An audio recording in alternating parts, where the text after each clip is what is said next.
Pareil en Nanga et Boko. Vanessa, âgée de 31 ans, égorgée ainsi que ses 3 enfants et sa sœur cadette. Eh bien, une horreur que l'on a aussitôt attribuée à l'ex-compagnon de la jeune dame. Ce dernier aurait-il mis en exécution la promesse de lui ôter la vie? Seule l'enquête permettra de démêler les chevaux de ce carnage.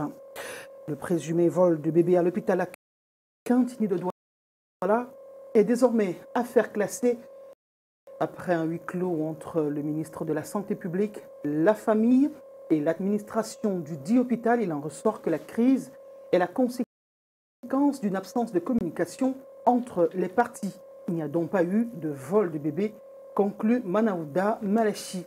Et dans cette avalanche de fêtes société, les chrétiens du monde entier commémorent la résurrection de Jésus-Christ, ce jour de Pâques, jour de fête. Et pour l'occasion, nous recevons un prêtre de l'Église catholique romaine. Mesdames, Messieurs, bonjour, bienvenue à la rétrospective de l'information sur Canal 2 International.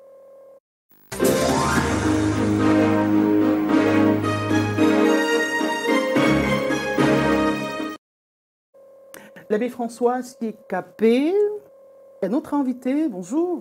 Bonjour. Bienvenue sur le plateau de la rétro. Merci. Alors, vous êtes vicaire à la paroisse Saint-Michel de Bomono-Babengue. Vous venez du diocèse de Ponsamba. Oui. Vous avez fait du chemin. Ah, du chemin. Alors, nous vous disons merci d'avoir accepté notre invitation. Merci beaucoup. C'est à Et vous comment... de m'avoir invité. Merci. Alors, comment on se sent 40 jours après d'intenses méditations, de prières, de jeûnes, d'aumônes? Comment on se sent? On revit. Ouais. On est léger. On a le pas alerte à la suite du Christ. Après avoir profité de ces moments d'intense spiritualité au désert avec lui. Alors, on est tout joyeux de vivre une Pâque, de ressusciter avec le Christ. Quels sont les bénéfices spirituels de cet exercice 40 jours?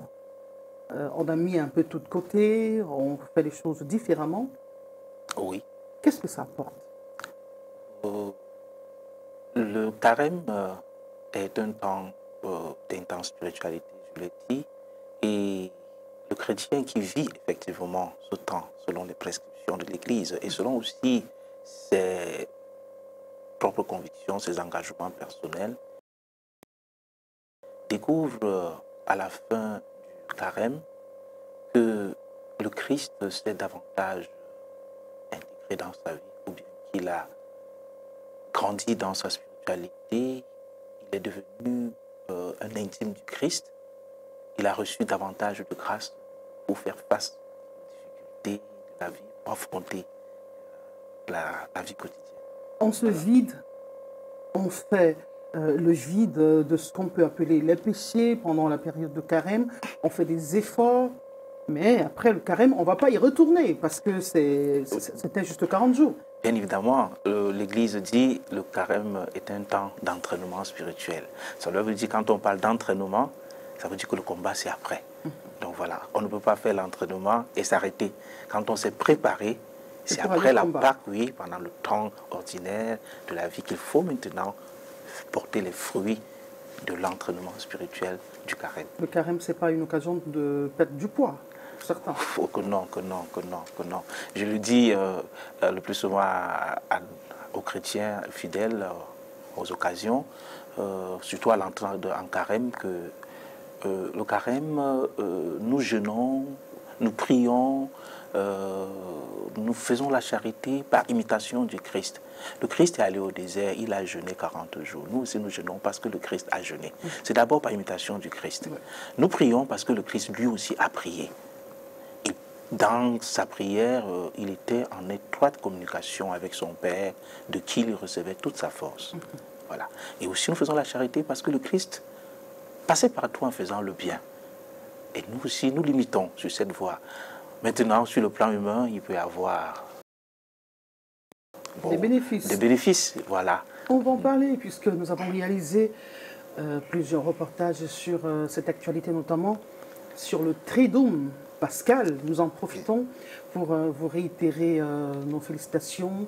La fête des prêtres, c'est le jeudi saint. Le jeudi saint, oui. Où Jésus a procédé au lavage. Lavement des pieds de ses disciples. Qu'est-ce que ça traduit? Ça traduit tout simplement le service. Le prêtre est un serviteur. Et tous les hommes, tous les chrétiens, tout le monde devrait être un serviteur. Le plus grand parmi vous est celui qui sert. Est celui qui sert. Voilà. Merci beaucoup. On en reparle dans un instant, mais avant, nous nous rendons à Nangaï Boko avec Arnaud Nguefa pour vivre cette autre scène inqualifiable. Toute une famille égorgée en une soirée.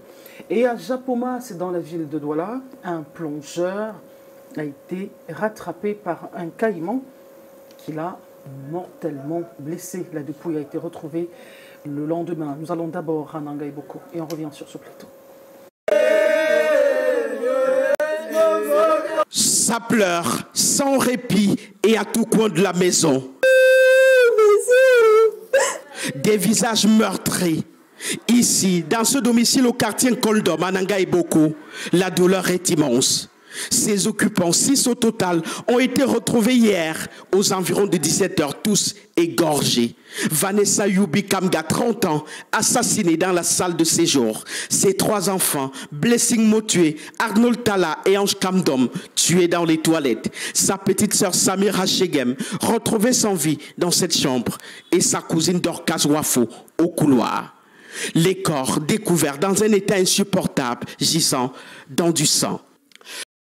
Nous marchons carrément sur du sang, éparpillé partout, dans cette maison, dans la salle de séjour, dans les couloirs, dans les toilettes, dans les chambres. Ce sont quand même 6 corps découverts dans un état insoutenable ici, égorgés, certains mutilés. Le sein et le sexe de Vanessa, la plus grande, ont été coupés, abandonnés sur la table. Les bourreaux seraient entrés nuitamment par effraction à partir d'ici et ont pénétré la maison par cette ouverture du plafond. Ce mercredi-là, pourtant, en fin de journée, Vanessa, commerçante de vivres, a bien rangé ses légumes que voici sur son comptoir au marché de Nangaï Boko, espérant revenir demain. Nous sommes quittés ici tous ensemble avec mes voisines. Là. Nous sommes juste dépassés par le choc. On a perdu notre soeur, notre amie. C'est tout ce que moi je peux dire parce qu'on ne sait pas. C'est une amie de Vanessa, inquiète du silence de sa copine et du calme de la maison, qui va alerter. Elle arrive ici, elle dit que la porte s'était fermée. Mais elle sait qu'il y a une autre porte derrière. Elle essaie de passer par derrière. Et qu'elle arrive au derrière, là, qu'elle voit le sang aux escaliers, elle a pris peur, elle est sortie. Alors, on a appelé maintenant notre voisin avec qui ils sont venus. Lui aussi étant un homme, il a eu le courage. Il monte les escaliers. Il voit tellement de sang. Apparemment, ils disent qu'ils ont un voisin ici qui est dans la police. On l'a appelé. C'est lui qui vient maintenant. Il fait le constat avant d'appeler la police. On est venu voir le corps d'elle. Je reste maintenant là-bas, j'appelle encore que c'est comment. On me dit seulement que c'est grave. Et que c'est quoi? On dit que Vanessa, il dit qu'elle a eu l'accident. Elle a eu quoi? On me dit seulement qu'on a ouvert la porte et il y a le corps. La contrée dans les mois, l'état-major, sous la coordination du préfet, en branle pour retrouver les auteurs. Une équipe de la police scientifique est venue de Yaoundé pour appuyer le commissariat local dans les enquêtes. Mais les soupçons pèsent sur l'ex-copain de Vanessa. Celui-là l'avait même déjà promis que il va la tuer et aller en prison. Une procédure judiciaire est en cours contre celui-ci pour une affaire de partage de biens constituée au cours de leurs 5 années environ de vie commune. C'est cette maison construite ensemble dans laquelle vit le monsieur qui est la véritable pomme de discorde. Le terrain, c'est moi-même qui avais acheté le terrain-là. Ils n'avaient pas d'argent. Je les ai fait acheter, je les ai mis dans une cotisation pour dire que bon, doucement, doucement, vous allez me rembourser. Et ils l'ont fait, ils m'ont remboursé. Quand ils ont commencé leur construction, il n'y avait pas d'argent. C'est toujours moi qui ai mis de l'argent pour que la maison en finisse. Mais après un temps, quand ils ont commencé les problèmes, sur le papier du terrain, c'était son nom et le nom de ma fille qui est morte. Il disait déjà que le terrain et la maison l'appartiennent. Voilà où les problèmes ont commencé. L'affaire, enrôlée au tribunal de première instance de Nangaï Boko, est déjà rendue à l'étape du délibéré, attendu lundi prochain. L'ex-copain, suspect numéro 1 pour les 6 meurtres, se rendra-t-il au tribunal pour cette audience? Affaire à suivre. Les faits se déroulent dans la nuit de mardi à mercredi. Comme à l'accoutumée, Roger, creuseur de sable, a plongé dans l'eau pour chercher sa marchandise. Mal lui en a pris cette fois. On a déjà rempli même la pirogue. Il s'est commencé seulement à nettoyer comme ça. En se nettoyant, et maintenant, je vois comment son preneur de seau disait seulement qu'il a crié d'abord. Que venez me sauver, venez me sauver. Quand nous quittions les lieux, il y avait encore espoir de retrouver son corps. Le pêcheur de poissons, quoi. Ce matin, il nous a dit là-bas qu'à 4 heures du matin, ils ont vu comment le caïman est en train de lui traîner pour traverser de l'autre côté. Et on est en train de fouiller depuis là qu'on est là. Le caïman là est en train de rôder autour de nous. De ce côté de la ville de Douala, les habitants côtoient ces animaux au quotidien. Ce n'est d'ailleurs pas la première attaque. Ce n'est pas la première attaque. Il y a une fois, un a même perdu l'orteil. Mais le caïman ne s'était jamais. C'est la première fois que le caïman ramasse quelqu'un et l'amène et le trimballe jusqu'à l'amener. Le représentant du chef du quartier se veut rassurant quant à la sécurité des habitants. Les premières mesures ont été prises par le chef du village. Ça veut dire que arrêter les travaux de nuit pour l'instant. Ils vont commencer à travailler dans la journée, mais surtout les travaux de nuit pour l'instant, en attendant que les autorités prennent des mesures. On va essayer de limiter. La divagation des animaux à l'intérieur des périmètres urbains, dans les lieux et voies publiques, est interdite par la loi.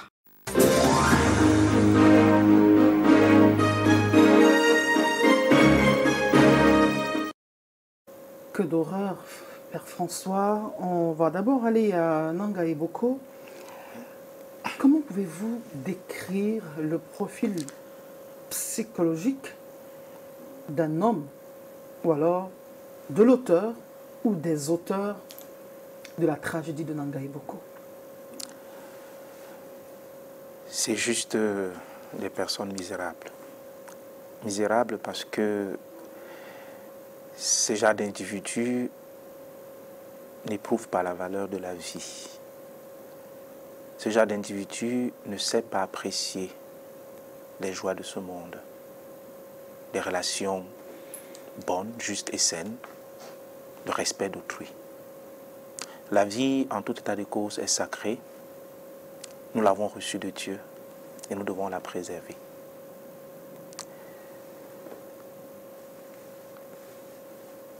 D'où viennent ces actes de violence, ces guerres? L'apôtre Jacques, dans son épître au chapitre 4, je crois, les 2 premiers versets, résume toutes ces violences, toutes ces guerres qui se querellent dans le cœur des hommes, en disant tout simplement que cela vient de nos passions. Nous convoitons, mais nous n'arrivons pas à posséder. Nous jalousons et nous ne réussissons pas à entrer en possession de l'objet jalousé. Et pour finir, nous tuons. Pour finir, nous détruisons. Il s'agit pour l'homme, pour nous, dans une société comme celle d'aujourd'hui, et puisque nous parlons de Pâques, de foi que nous devons ressusciter à notre péché, tout simplement. Prendre le temps d'un dialogue vrai, de relations sincères, justes et vraies. Prendre le temps d'être doux, de pardonner, de regarder autrement les événements de la vie. Il est important que notre société camerounaise aujourd'hui retrouve de bons sentiments. C'est un climat un peu plutôt délétère, une violence à notre pareil qui naît. Les cœurs sont gonflés, les vies sont boursouflées, les gens se battent au quotidien pour y arriver et pour finir, l'autre devient un ennemi et quand on ne peut pas posséder, comme nous l'avons dit, on finit par arriver à des actes pareils. Arriver à ce niveau de barbarie avec la personne qui a partagé ou qui aurait partagé des moments de qualité avec vous, si jamais les soupçons s'avéraient, parce qu'il y a un premier suspect, l'enquête n'est pas encore conclue, on pourrait en savoir davantage, s'en prendre aux enfants. Pourquoi? Peut-être pour faire mal à l'autre. Une personne qui prend sur elle de poser ce type d'acte, aussitôt posé, est-ce que c'est le même ressenti? Aussitôt, peut-on se retrouver dans le regret, dans la volonté de dire « je n'aurais pas dû ». Généralement, quand on se laisse porter par la colère, et le Christ nous rappelle que on vous a dit de ne pas tuer. Mais moi, je vous dis, celui qui se met en colère contre son frère, l'a déjà tué dans son cœur. C'est ça, il faut que les gens soient conscients de cela. Le regret. Moi, je dis plus souvent, ça ne sert à rien de poser des actes pour regretter après. Il vaut mieux, au départ, se raviser, prendre le temps d'être patient et tolérant. Sinon, quand on n'a pas la maîtrise de soi, on arrive toujours à ce genre d'actes de barbarie. Est-ce qu'on va parler de possession diabolique pour ce genre de cas? Non, pas de possession diabolique. Pour parfois arriver à ce genre d'actes, des personnes peuvent parfois même consommer des stupéfiants pour y arriver, ou bien se laisser entraîner par des mauvaises compagnies, tout simplement, des mauvais conseils. En tout cas, on reste solidaire de ce qui s'est passé à Nangaï Boko. On perd notre latin carrément, complètement, parce qu'on a du mal à croire que des êtres humains dotés de bon sens puissent arriver à cet extrême. Nous suivons cette actualité pour vous, mesdames, messieurs.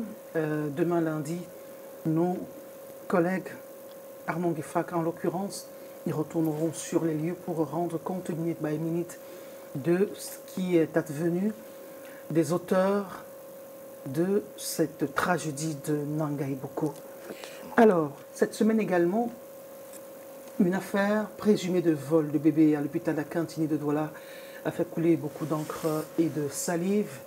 Et c'est depuis la nuit du 30 mars dernier qu'un fœtus ou un bébé mort-né, il y a eu beaucoup de qualificatifs sur ce sujet. Et au final, on nous apprend que c'était juste un avortement qui s'est mal déroulé. Il y a eu un manque de communication. Conséquence, les gens se sont étripés sur les réseaux sociaux. Les médias s'en sont mêlés. L'action, la société civile également, on a dit, plus de bébés à voler. Et au final, c'est la paix des braves entre les différentes parties. Reportage de David Sanjo.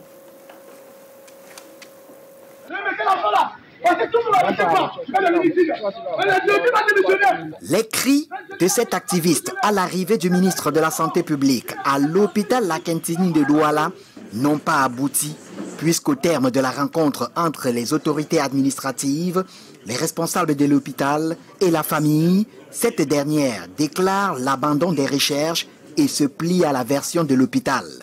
Après ce qui s'est passé, alors je sors et on fait mon deuil parce que je sais ce qu'est devenu le fœtus en question. Je ne peux que rendre gloire à Dieu et m'arrêter là.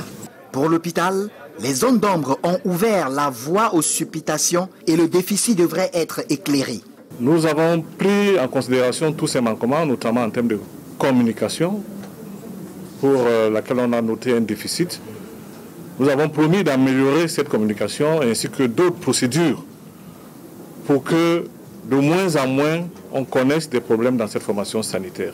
Le ministre de la Santé publique donne la version des faits après la rencontre. Il n'y a pas eu de vol de bébé, puisqu'il n'y avait pas de bébé. Donc, pour qu'il y ait vol, il faut quand même qu'il y ait un bébé. Il n'y a pas eu de vol de bébé. Madame Bell a conduit une grossesse qui, malheureusement, ça arrive aussi dans certains cas, malheureusement, n'a pas pu passer le cap de 6 mois. Place aux annonces. La procédure dans les formations sanitaires doit être bien expliquée aux patients et aux femmes enceintes qui, par ailleurs, doivent se faire assister. Quand nous recevrons une femme prête à accoucher dans ce service-là, on va lui poser la question si elle veut, oui ou non, être assistée par une personne de confiance. Et si oui, par qui? Et nous consignerons, n'est-ce pas, cet avis dans un registre pour que nous résolvions ensemble plusieurs problèmes. Au dire du ministre de la Santé publique, la famille souhaite et a clairement demandé l'arrêt de l'enquête administrative ouverte par le gouverneur de la région du littoral, ce qui met en veille les mesures conservatoires déjà prises par l'hôpital. Ce que je voudrais dire ici, c'est que lorsque vous êtes dans cette situation, lorsque vous êtes dans une situation comme celle-là, déjà qu'il y avait une cassure entre l'offre de soins de santé et la demande, des ambiguïtés et des zones d'ombre comme ce que nous sommes en train de voir actuellement, encouragent justement les idées que les uns et les autres avaient déjà de notre système de santé. Donc, les dirigeants aujourd'hui devraient tout simplement se conformer ou alors devraient assumer en quelque sorte l'image qu'on leur attribue aujourd'hui dans cette histoire.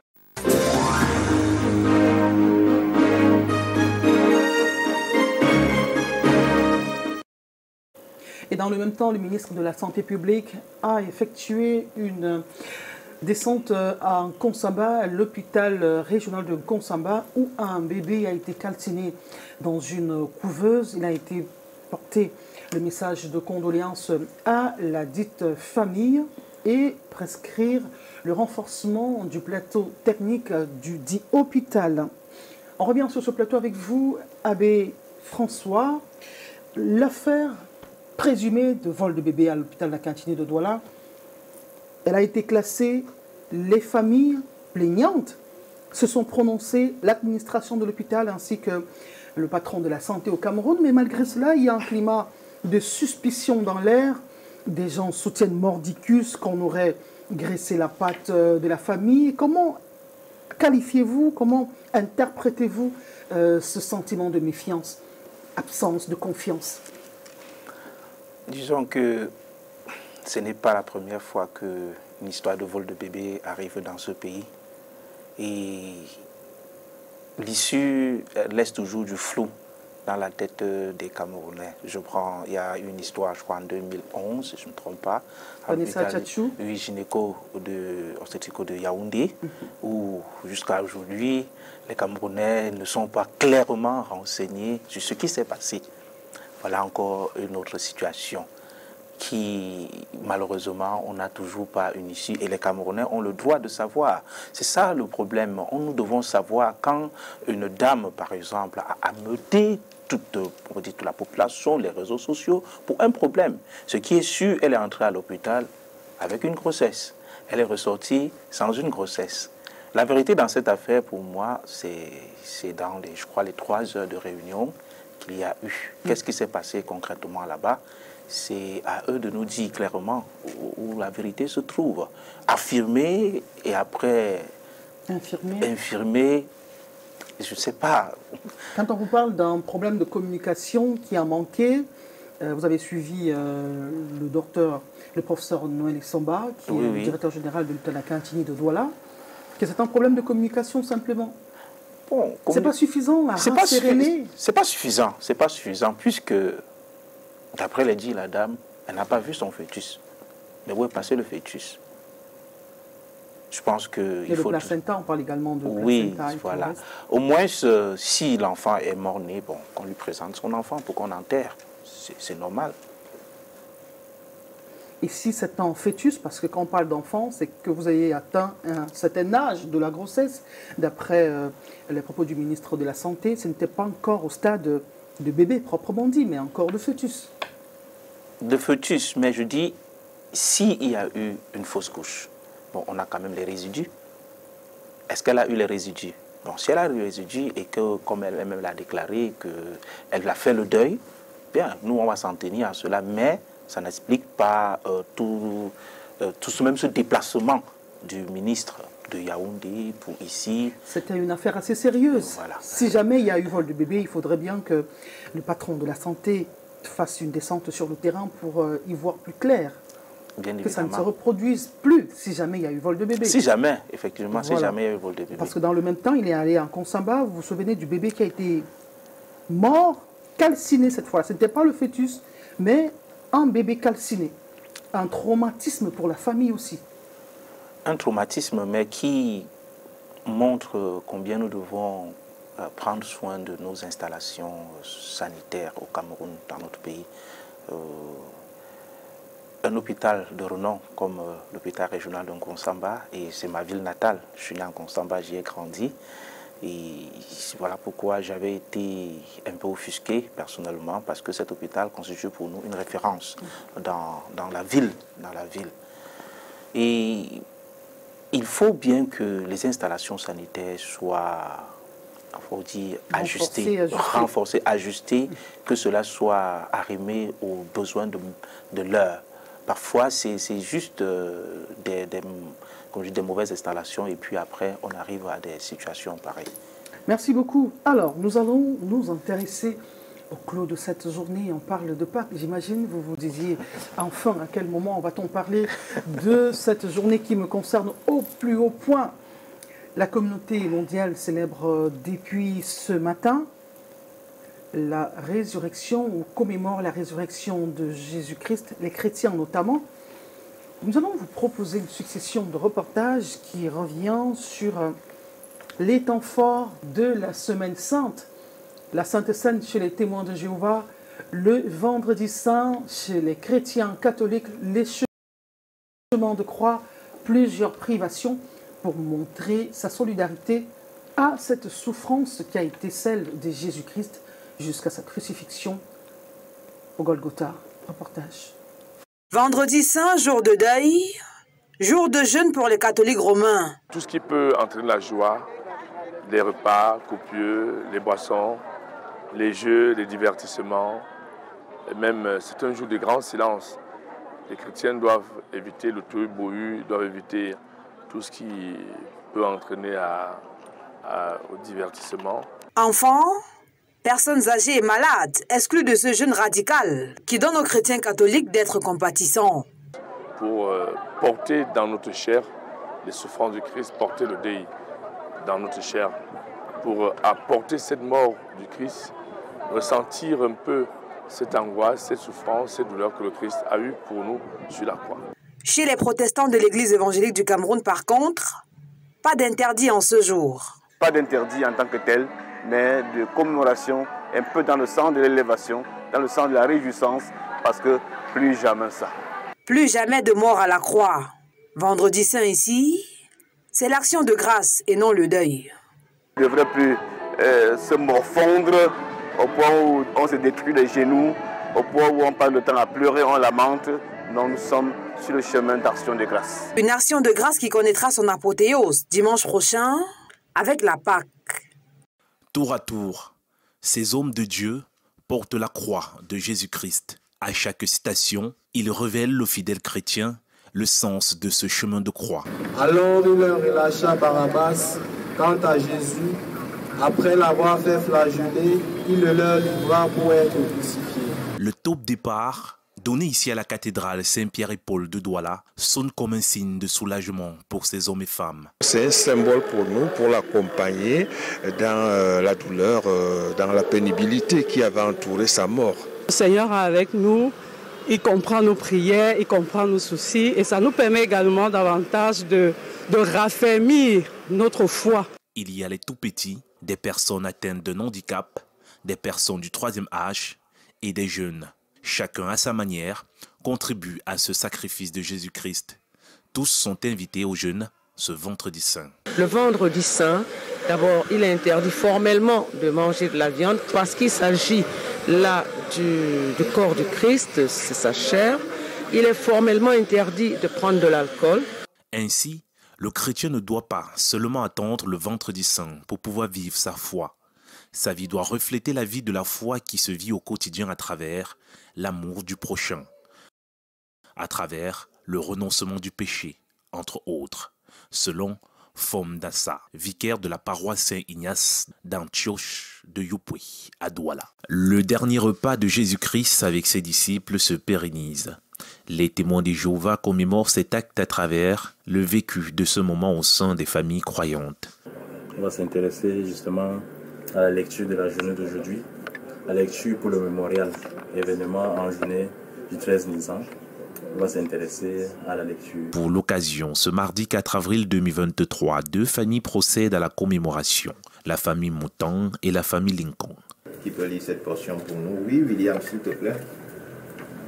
Il prit aussi un pain, dit une prière de remerciement, le rompit et le donna en disant: Au cœur de cette rencontre familiale, la lecture biblique comme acte majeur de la commémoration qui conduit à la participation mémoriale du Grand Soir. En réalité, ces 194 000 personnes sont appelées à gouverner au ciel avec Jésus-Christ dans le royaume de son Père Jéhovah.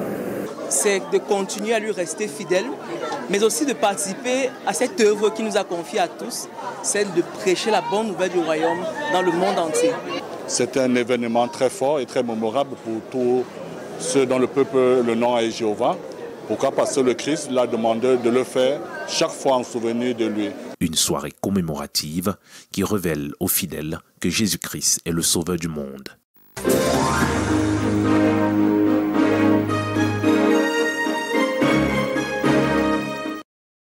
Alors, l'abbé François, c'est une semaine sainte vécue différemment d'une chapelle à une autre, quoique ce soit toute la communauté, toute issue de la communauté chrétienne. À quel moment vous retrouvez-vous? Quel est le trait commun, le lien que vous avez au-delà de vos différences? C'est le Christ, bien évidemment. C'est le Christ. Il n'y a pas... C'est lui qui fait l'unité dans son Église. C'est lui qui est au fondement de toute activité chrétienne. Si une religion ou bien une église se réclame, se dit chrétienne, alors c'est le Christ qui est au milieu. Et chez les chrétiens catholiques, on assimile le Christ à Dieu? Oui, le Christ est Dieu. Jésus. Jésus est Dieu, bien évidemment. Et il est le Fils de Dieu qui est venu en ce monde pour nous sauver, pour nous faire connaître la volonté de Dieu son Père et conduire les hommes au salut. Son Père, c'est Dieu. C'est Dieu.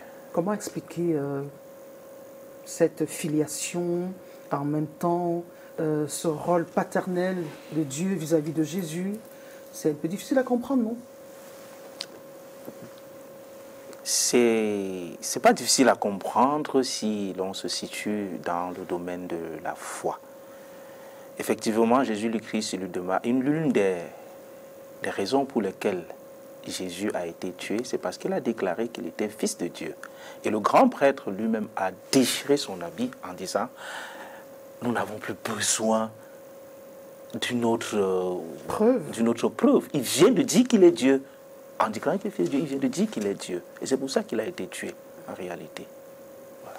Alors, la vie religieuse est animée de plus en plus des mouvements évangéliques et pentecôtistes. Cela sert-il la mission du christianisme finalement? Disons tout simplement que dans l'histoire, il y a eu ce qu'on a appelé les schismes et d'autres ramifications du christianisme. Mais du moment où on enseigne l'amour, du moment où ces ramifications apprennent les uns les autres à vivre en paix, à vivre ensemble, oui. Ça c'est le christianisme. C'est le plus important, l'amour du prochain, oui, quelles que soient les différences. Oui. Alors, il y a une avalanche de crises sociales, de crises économiques, morales. Quel est le discours de l'Église? Que fait l'Église pour faire reculer cette descente aux enfers de la société? L'Église prêche l'Évangile. L'Église en appelle à la conversion des cœurs, au changement des mentalités. L'âme de l'Église, c'est l'Évangile, c'est la parole de Dieu. L'Église n'a pas une force comme l'État, les militaires, la police et autres. Mais l'Église prêche la bonne nouvelle. Et toute personne qui entend la parole de Dieu et se laisse pénétrer par elle, marche selon les volontés du Seigneur. Vous parlez de crise. Mais je pense que Pâques, ou la résurrection que nous célébrons, est la réponse de Dieu face aux crises sociales de l'humanité. La résurrection est la réponse de Dieu face au péché. Les crises ne sont que les conséquences du péché qui est en l'homme et aussi en dehors de lui. Vous regardez notre caméra, le message de Pâques que Père François voudrait transmettre aux chrétiens et aux non-chrétiens serait quoi? Serait de ressusciter avec le Christ. Et ressusciter avec le Christ, c'est abandonner tous les chemins du péché. C'est abandonner les chemins de la mort. C'est abandonner les chemins de rancune, de jalousie, de mépris. C'est embrasser les chemins de la petitesse, de l'humilité, de la vérité, de l'amour, de vivre au quotidien en voyant en l'autre le Christ. Merci beaucoup. Nous allons nous intéresser à toute autre chose à présent. C'est un Remember 6 avril 1984. 6 avril 2023. Cela fait exactement 39 ans que le Cameroun a connu ce putsch manqué. On en reparle comme si c'était hier, mais il se trouve que les élèves de cette génération n'en soient pas suffisamment informés ou au fait de ce qui a marqué l'histoire du renouveau au Cameroun. Preuve dans ce reportage que nous proposent nos reporters, et on ira également rencontrer les témoins de l'histoire, notamment les historiens du présent, j'ai nommé les journalistes. Reportage. À la question de savoir ce que représente la date du 6 avril 1984 pour le Cameroun, voici la réponse de quelques jeunes. Pour moi, la date du 6 avril représente le 96e jour de l'année dans le calendrier grégorien. Le 6 avril représente pour moi, c'est comme un jour normal pour l'école, puisque on continue toujours à partir à l'école.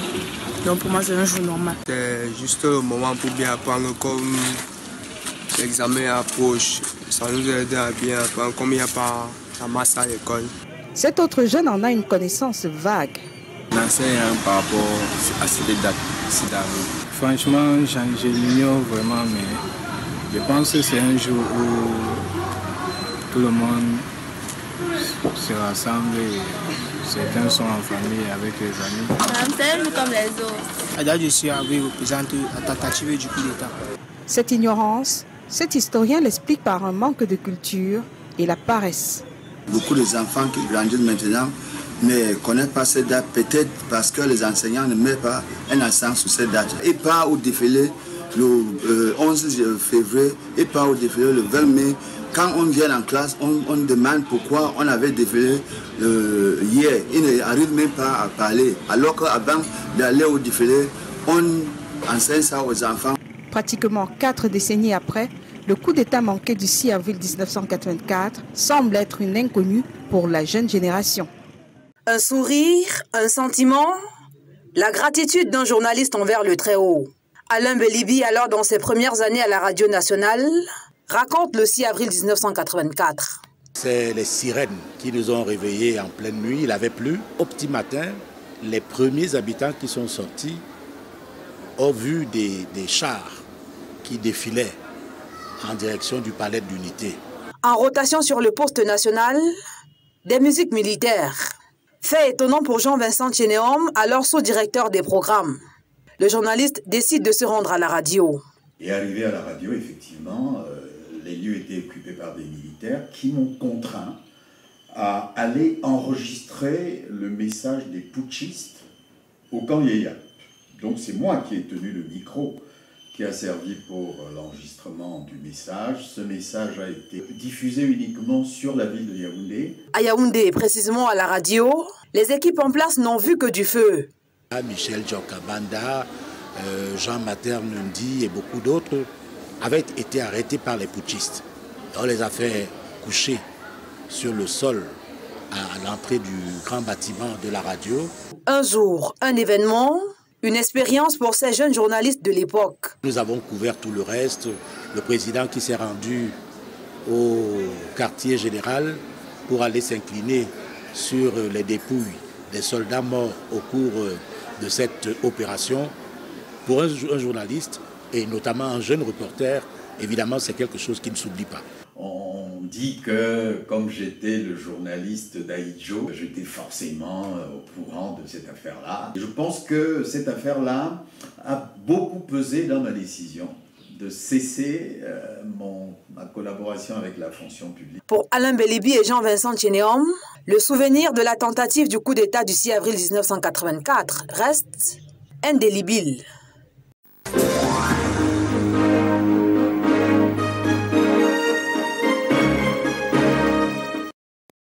Merci Alain Fomété et Delphine Fonkou-Téné.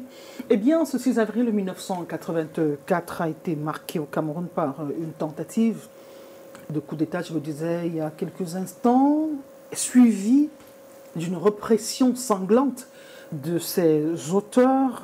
Alors, Père François, pensez-vous que les dirigeants de cette époque-là, qui tiennent encore le gouvernail jusqu'à présent, aient tiré toutes les conséquences de cette aventure et que les blessures aient pu se cicatriser 39 ans après?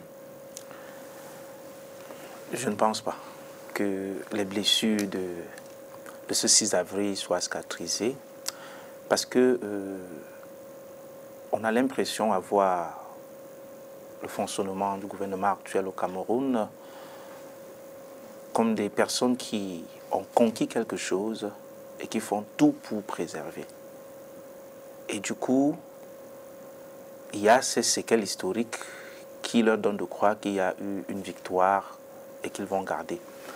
En réalité, la gouvernance doit s'intéresser aux personnes actuelles.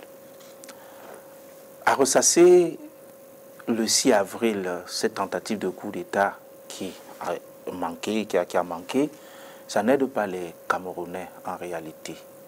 C'est l'histoire. C'est de l'histoire.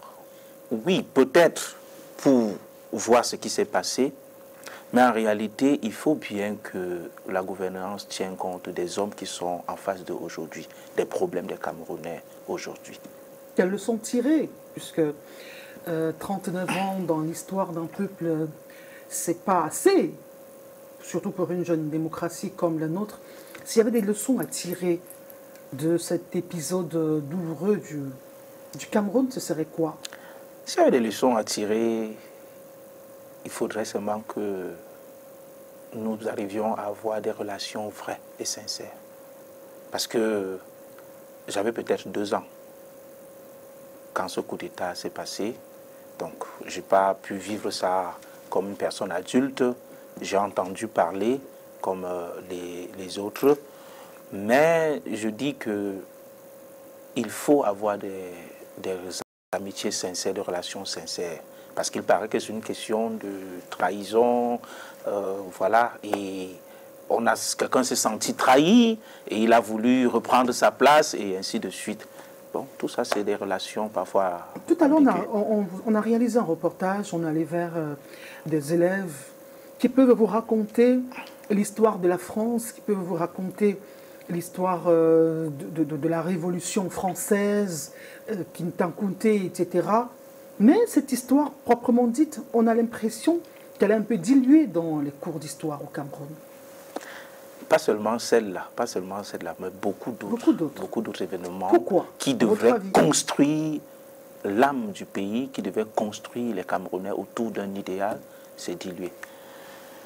À mon avis, que dire? C'est la volonté des politiques. On gouverne un État à travers ce qu'on construit dans les cœurs des personnes. Pour moi, je pense. On gouverne l'État sur ce qu'on construit dans les cœurs des personnes.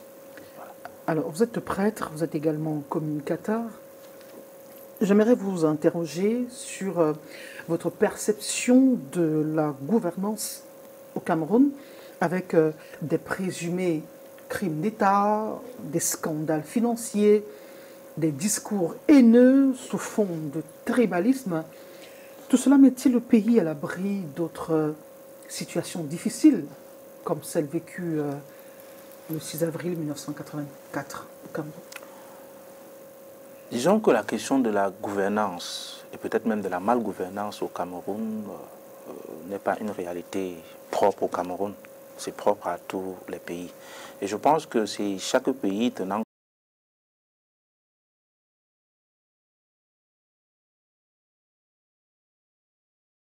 compte des réalités qui sont les siennes, doit, à partir de ce moment, mettre sur pied un système gouvernemental qui puisse satisfaire réellement les besoins des populations.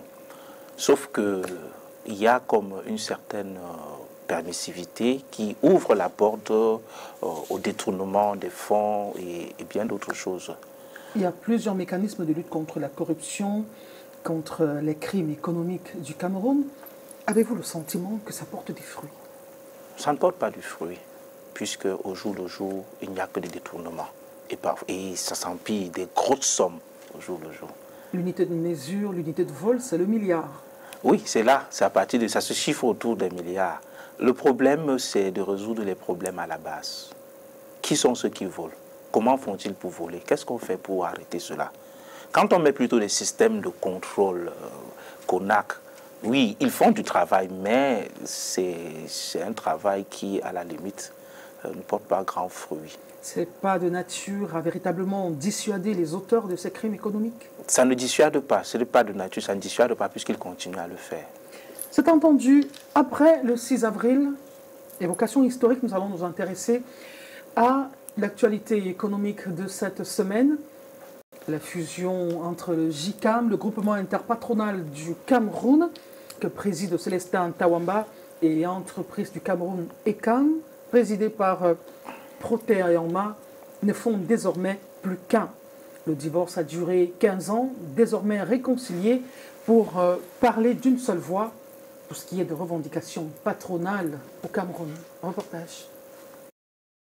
La signature de cet acte de fusion entre le groupement interpatronal du Cameroun et l'entreprise du Cameroun est l'aboutissement de près de 7 ans de pourparlers.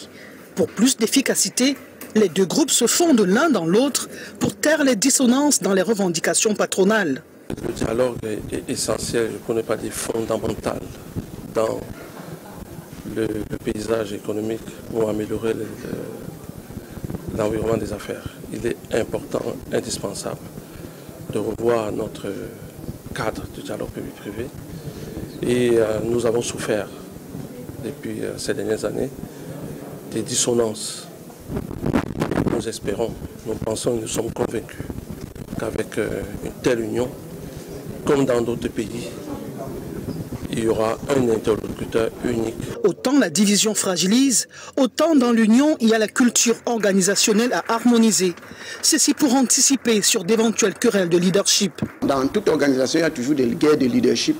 Donc cette guerre de leadership, peut-être à un moment donné, des chantages peuvent naître.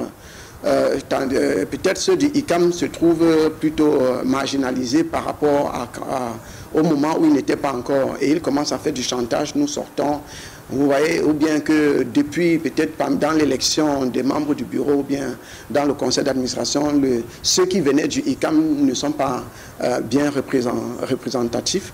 Et donc, c'est ce qu'on trouve dans toute organisation, dans toutes les sociétés, c'est-à-dire que la marginalisation de la minorité peut naître au sein du nouveau groupe. Avant l'officialisation de cette union, les deux partis ont antérieurement travaillé, entre autres, sur l'élaboration d'un plaidoyer en vue de la réforme du système fiscal des entreprises.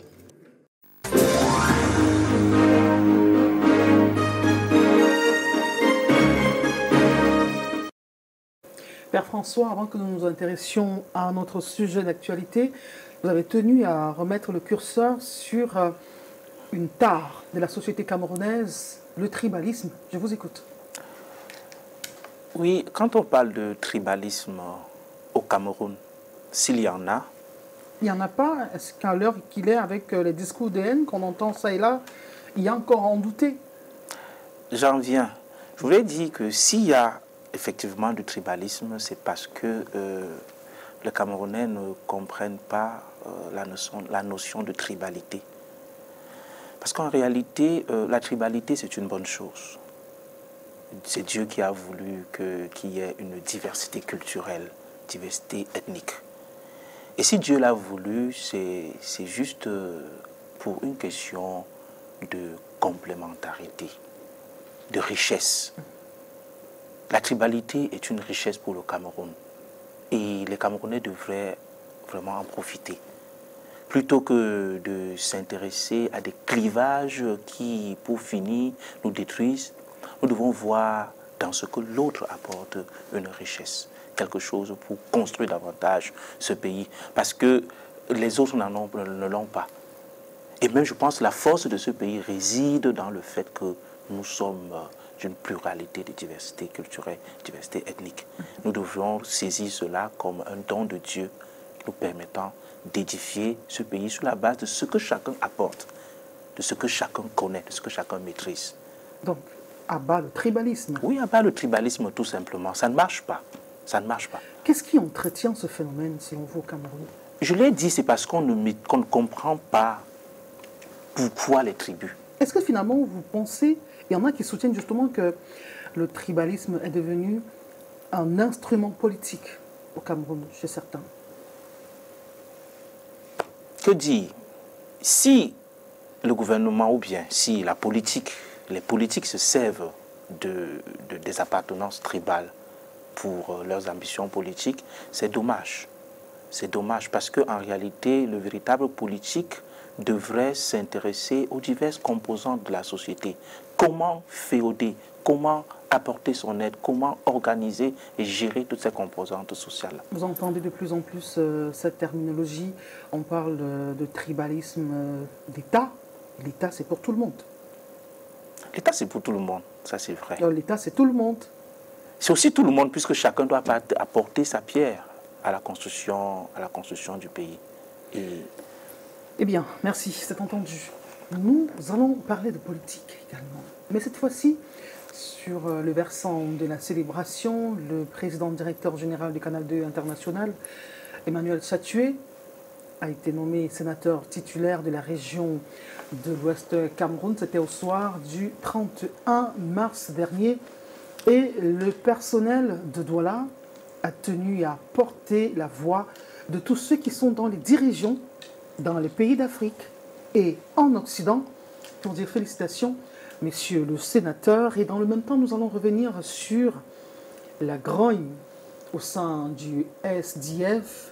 Pour la première fois, un militant du SDF rejoint la chambre haute du Parlement camerounais à travers la seule volonté d'un décret présidentiel.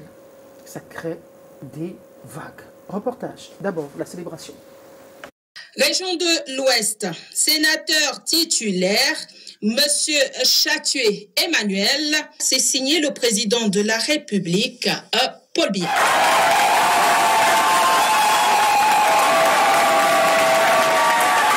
Monsieur le Président, directeur général, Madame, tout le personnel du groupe Canal 2, par ma voix, tient sincèrement à vous présenter toutes nos vives félicitations pour votre nomination au poste de sénateur. Un lundi pas comme les autres pour le PDG de Canal 2 International, Emmanuel Chatué, accompagné de son épouse Colette Chatué. À la tête de la chaîne de télévision qui côtoie les cimes de l'audiovisuel en Afrique francophone depuis une vingtaine d'années, Emmanuel Chatué a été fait sénateur titulaire par le président de la République. C'est un patron heureux, avec un personnel qui partage sa joie.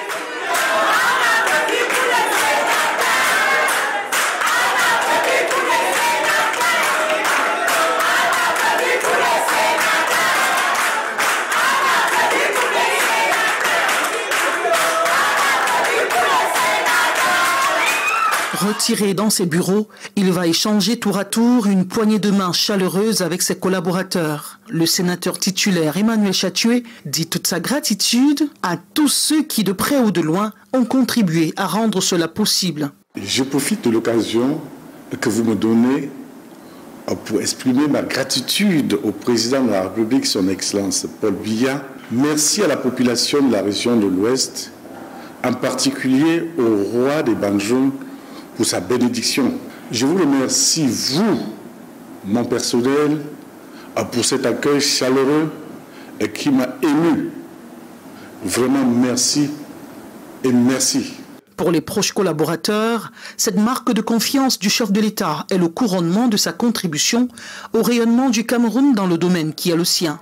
Au regard du patriotisme qui a toujours émaillé son fonctionnement, je n'ai pas été surprise par cette nomination. Un sentiment de joie qui m'anime en ce jour et je voudrais lui souhaiter un bon vent dans ce nouveau challenge. Nous avons accueilli la nomination de notre président directeur général comme sénateur avec une très grande fierté pour notre groupe Canal 2 International.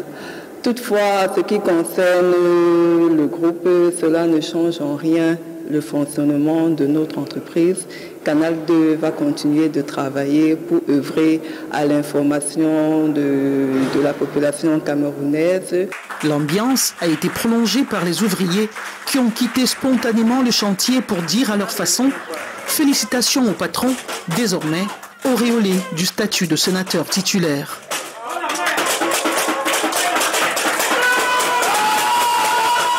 C'est la nomination de ce militant du SDF au Sénat qui suscite un débat au sein du parti depuis vendredi dernier. Moshile Vanigant est le tout premier camarade de Nidjan Fundi à accéder à cette chambre haute du Parlement par la volonté du décret du président de la République. Scandale pour des conservateurs.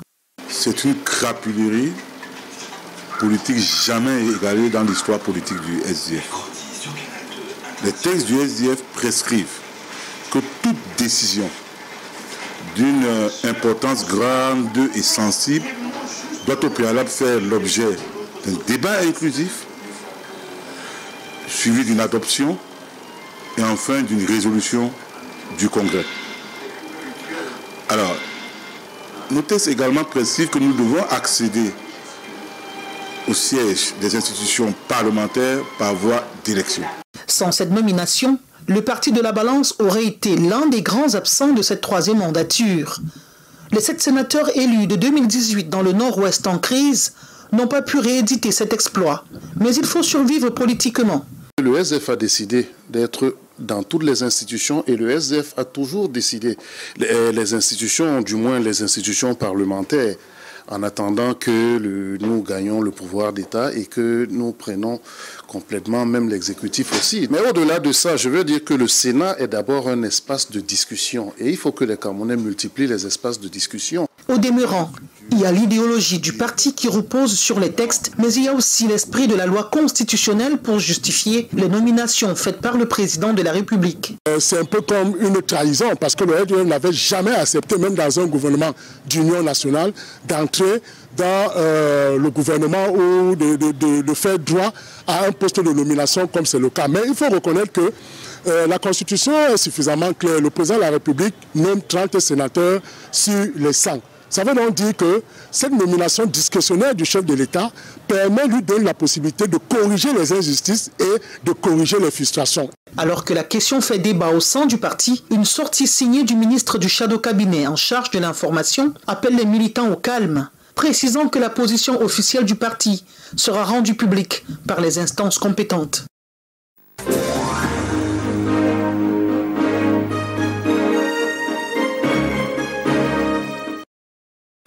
Eh bien, c'est le Cameroun. On se rend à Yaoundé. Je vous ai pris ce mot comme ça.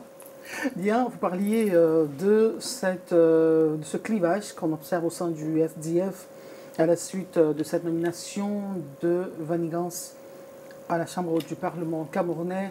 On en a parlé dans nos éditions spécialisées des reportages, mais cette fois-ci, nous allons nous rendre à Olembe. On est sur les traces des pilleurs. Reportage. C'est ici, à la base vie située au niveau de l'entrée est du complexe sportif d'Olembe, que s'est produit le coup de vol dans la nuit de dimanche à lundi. Les brigands seraient passés par cette clôture de fortune, loin des entrées gardées par les forces de l'ordre. Leur cible, cette cabane à usage restaurant. On compte à peine les objets dérobés. 2 extincteurs ont été récupérés, un bout de câble d'environ 2 mètres et 2 moteurs de climatisation. Au ministère des Sports, l'on soupçonne en premier des ouvriers du chantier, précisément ceux de la société de gardiennage dont le contrat est arrivé à échéance le 31 mars dernier.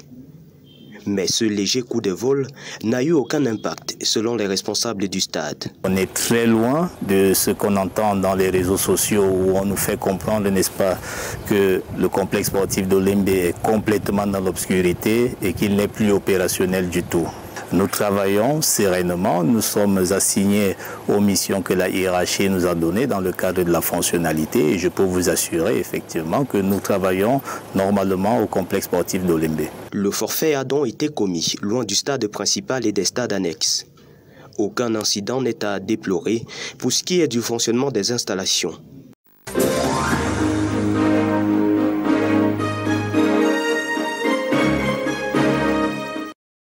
Daniel Anissé Boudjé sur les traces des pillards. Et c'est là que nous allons mettre les clés sur le paillasson pour ce qui est de cette édition de la rétrospective de l'information sur Canal 2 International. Non sans dire merci à notre invité, le Père François Siekapé, vicaire de la paroisse Saint-Michel de Bomono-Babengue. Il vient du diocèse de Nkonsamba. Avec lui, nous avons commenté l'actualité de la semaine avec un point d'ancrage sur le discours catholique, le discours chrétien, compte tenu de la multiplication des crises sociales, les crises économiques, les crises sécuritaires.